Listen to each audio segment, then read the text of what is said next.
सीता की इच्छा इस अद्भुत मृग को पकड़कर आश्रम में रखने की हुई।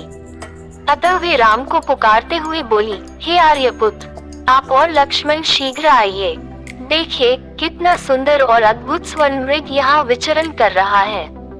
उस माया मृग को देखकर लक्ष्मण को संदेह हुआ और उन्होंने राम से कहा, तात, मुझे ऐसा प्रतीत होता है कि हमें छलने के लिए इस मृग के रूप में स्वेच्छा रूपधारी मारीच ही आया है। हे जगतपति, इस भूतल पर कहीं भी ऐसा विचित्र रत्नमय मृग नहीं है, अतः निसंदेह ये माया ही है। लक्ष्मण को बीच में ही रोकते हुए सीता राम से बोली, हे नाथ, यह मृग अत्यंत सुंदर है, इसने मेरे मन को मोह लिया है। आप अवश्य ही इसे पकड़ कर लाइए। जब हम वनवास समाप्त करके अयोध्या लौटेंगे तो ये हमारे प्रासाद की शोभा बढ़ाएगा।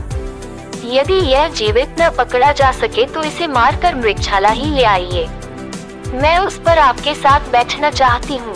सीता के आग्रह को देखकर राम लक्ष्मण से बोले, हे लक्ष्मण, निसंदेह इस मृग का रूप अत्यंत मनोहर एवं आकर्षक है। यदि यह पकड़ा नहीं भी गया तो मारा तो अवश्य ही जाएगा। इसमें भी संदेह नहीं है कि इसकी मृगशाला मनोहारी होगी। सीता का आग्रह पूर्ण करने के लिए इसे अवश्य ही पकड़ना चाहिए। तुम्हारी शंका के अनुसार यदि यह राक्षसी माया है तो भी इस राक्षस को मारना उचित ही होगा। तुम सीता की रक्षा करो, मैं इसे जीवित पकड़ने या मारने के लिए जाता हूँ। इतना कहकर राम अपने शस्त्रास्त्र धारण कर मायावी मृग के पीछे चल पड़े।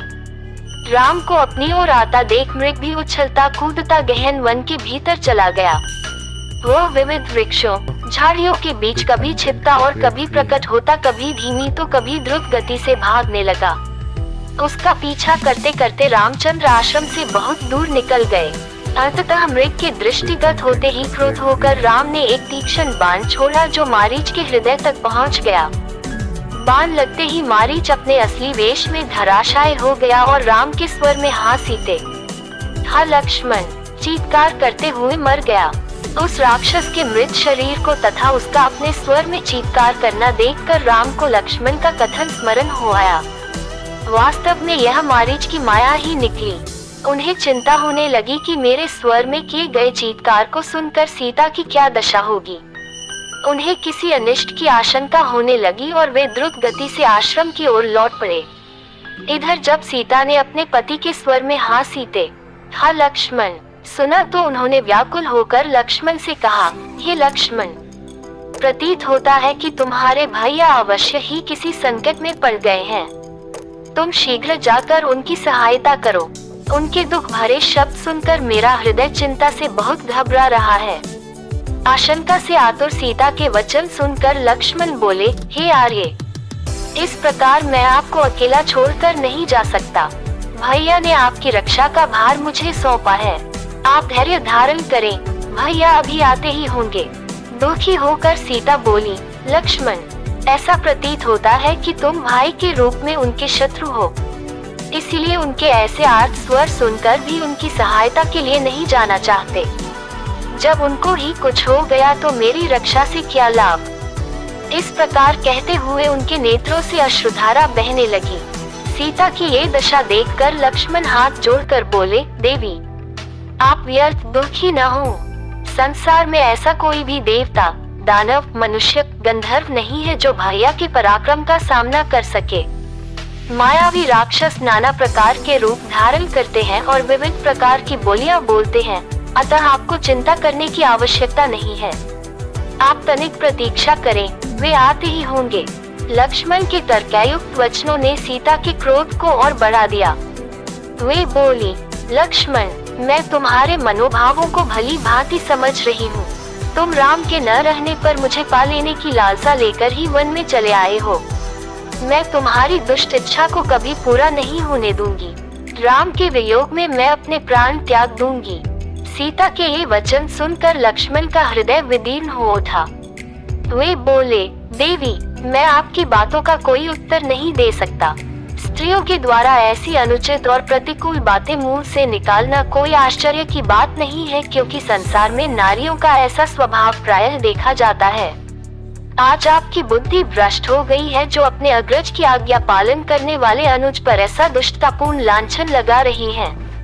मुझे संशय हो रहा है कि आज आप पर अवश्य कोई संकट आने वाला है। वन के समस्त देवता आपकी रक्षा करें। वन के देवता इसके साक्षी हैं कि मैं आपके द्वारा बलात् भेजा जा रहा हूँ। लक्ष्मण के वचन सुनकर सीता के नेत्रों से अश्रुधारा बहने लगे और लक्ष्मण उस ओर चल दिए जिधर राम गए थे।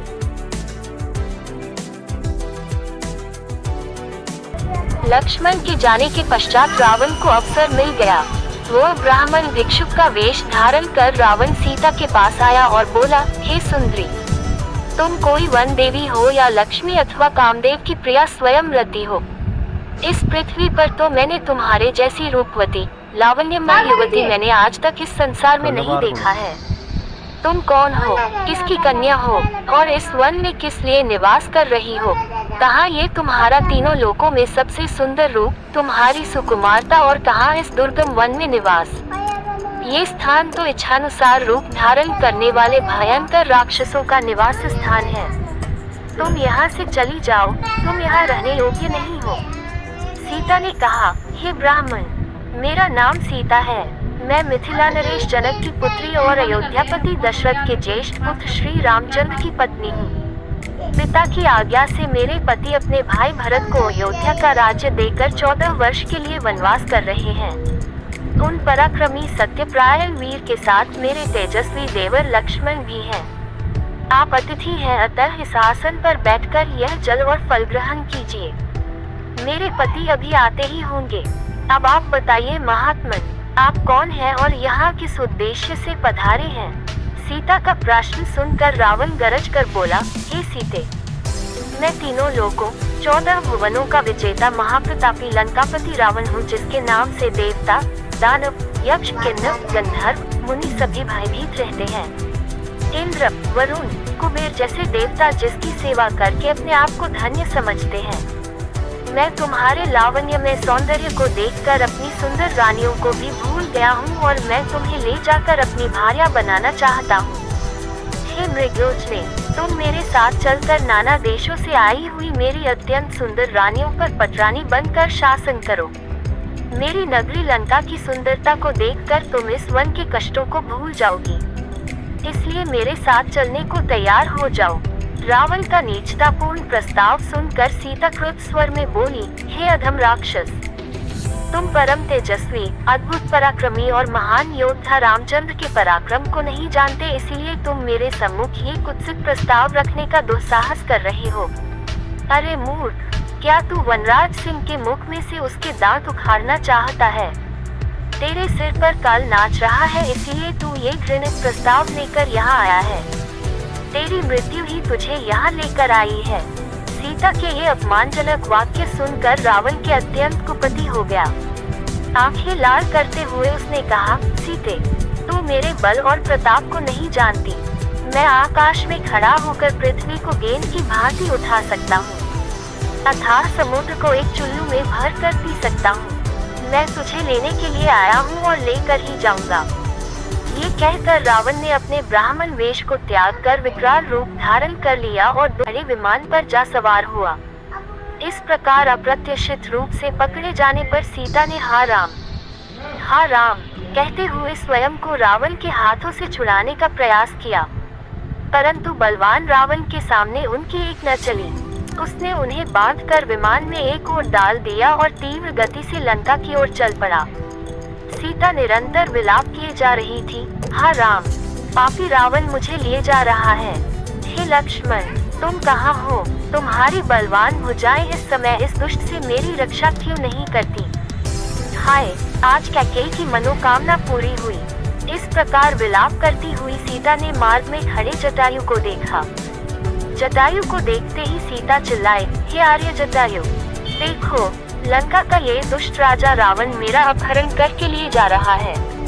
इस नराधम से आप मेरी रक्षा करने में आप असमर्थ हैं, क्योंकि यह बलवान है और अनेक युद्धों में विजय पाने के कारण इसका दुस्साहस बढ़ा हुआ है। आप रावण द्वारा मेरे हर लिए जाने का ये वृतांत मेरे पति से तो अवश्य ही कह देना।